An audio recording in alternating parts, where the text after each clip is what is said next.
네, 구민의 증인 안에 계시죠? 예, 수사조정과장입니다. 네, 아까 존경하는 민홍철 의원님 질의 과정에서 국회로 가라라고 이제 조사본부에 이야기를 했고, 동시에 이제 현장 가면 방첩사 수사관들이 있을 테니 같이 임무 수행을 하라. 네, 그리고 그 임무에 14명 체포도 포함된다라고 인식하고 있었다라고 답변을 하셨죠? 예, 맞습니다. 네, 그리고 경찰에게도 인원을 요청하셨고요. 예, 맞습니다. 네, 그러니까 거기서 만난 방첩사, 그러니까 국회 앞에서 만나는 방첩사, 조사본부, 경찰이 체포 작전을 포함한 임무를 수행한다고 인식하고 있으셨던 거죠? 예, 맞습니다. 네, 12월 3일 밤에 이현일 국수본 수사기획과장과 몇 차례 통화를 하셨습니다. 맞죠? 예, 맞습니다. 네, 12월 3일 23시 52분에 이현일 국수본 수사기획과장과의 통화에서 방첩사, 경찰, 군사경찰을 한 팀으로 체포조 편성해야 되니 되는 대로 경찰을 국회로 보내달라. 이재명, 한동훈 체포조다라고 요청하신 바 있습니까? 예, 그렇습니다. 네.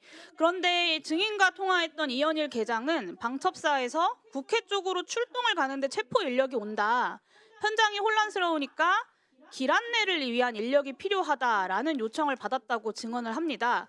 이 증언이 증인이 한 말과 정확히 일치합니까? 일치하지 않습니다. 어떤 부분이 일치하지 않죠? 길 안내를 요청하신 바가 있으십니까? 길 안내 요청한 바 없고 길 안내를 안내조 길 안내를 요청한 바가 없다는. 네, 알겠습니다. 그러면 이현일 계장이 거짓말을 하고 있다라는 것이죠. 상식적으로 경찰에게 길 안내를 요청한다라는 것이 좀 잘 납득이 되지 않습니다. 그 통화 이후에 이현일 계장에게서부터 영등포서 형사 10명 명단을 전달 받으셨죠? 예, 네, 이후에 증인이 현장 경찰들과 수차례 통화를 해서 최종적으로 형사 50명이 방첩사를 만나려고 국회 수소충전소 앞에 대기하고 있었죠. 예, 그렇게 들었습니다. 그 형사 50명, 수소충전소 앞에 있었던 형사 50명이 길 안내를 위한 인원입니까? 저는 그렇게 생각하진 않습니다. 네, 사실 두세 명도 아니고 50명이 한 번에 움직여서 길 안내를 한다고 하면 그건 길 안내가 아니라 행진이 될 텐데요.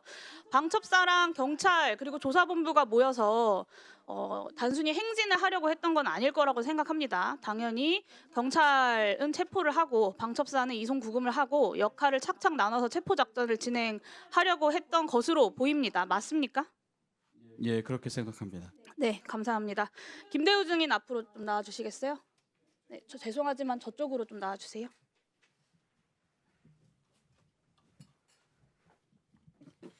네, 김대우 전 방첩수사단장입니다. 네, 비상계엄 당일에 그 체포 대상이 되는 주요 인사 명단 누구로부터 받았습니까?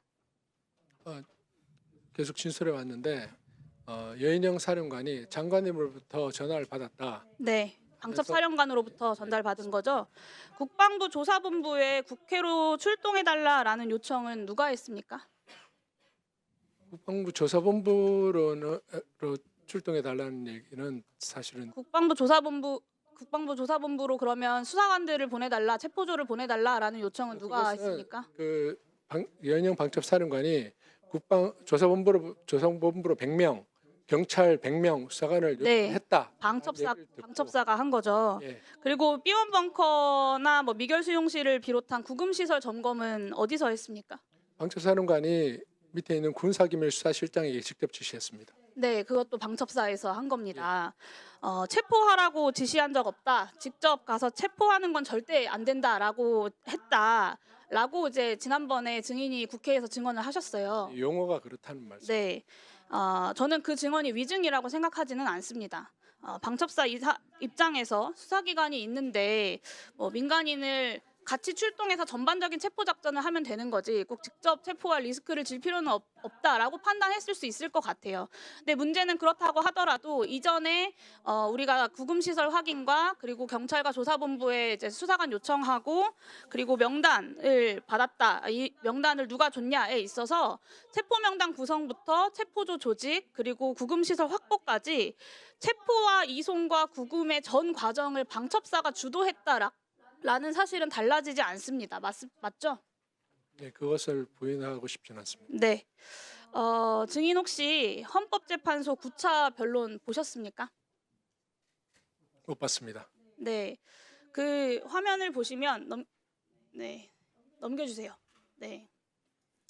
이게 피청구인 윤석열 측에서 변론을 하면서 제시한 화면입니다.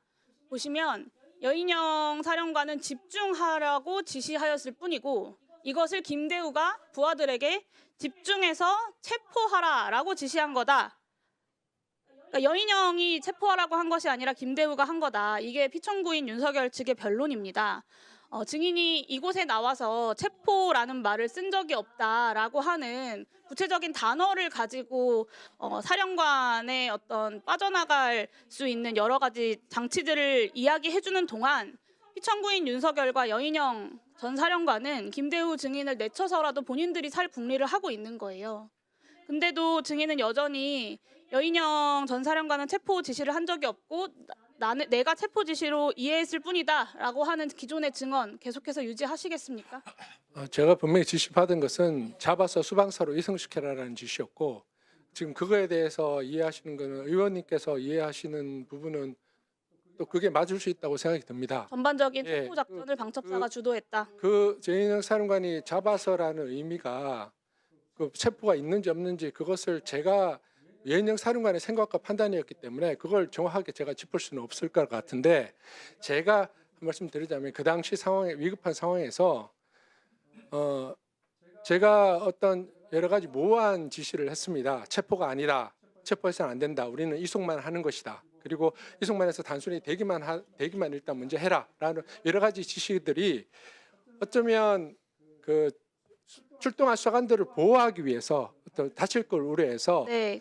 할 수 있었던 어떻게 보면 복정과 항명의 경계선을 오가면서 취할 수 있었던 최선의 조치였다는 말씀을 그 드리고 싶습니다. 증언이 저는 거짓말이라고 생각하진 않지만 그 증언이 사실이라고 한다 하더라도 방첩사가 정치인 체포 작전을 총괄하고 주도했다라고 하는 사실은 변하지 않는다라고 말씀드렸고 아까 제가 좀 전에 질의할 때 그렇게 생각한다라고 답변을 하셨잖아요.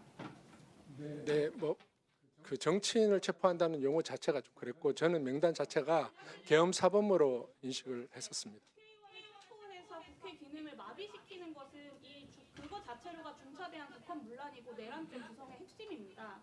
이 과정에서 체포 작전의 책임자는 내란의 강대 주도인사자 체포를 받을 수밖에 없는 거고 여인영 사령관과 육박을 보이는 계속해서 국민에게 책임을 넘기려고 하고 있는 거예요. 지금이라 국민들 앞에서 회에서 당일의 여인영 사령관의 지시와 그것의 의미에 대해서 솔직하게 가감 없이 본인이 책임져야 할 만큼 책임질 수 있도록 증언해 주시기를 요청드립니다. 저 지금까지 증언하면서 한 채 거짓 없이 증언해 왔습니다. 한 번도 바뀐 적도 없고 제가 말씀드리고 싶은 것은 군인으로서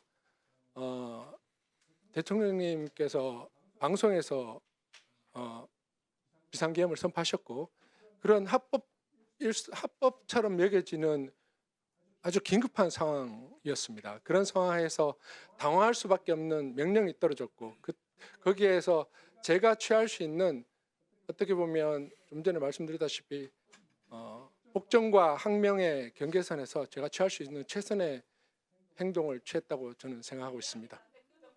네. 자, 예. 네, 수고하십니다.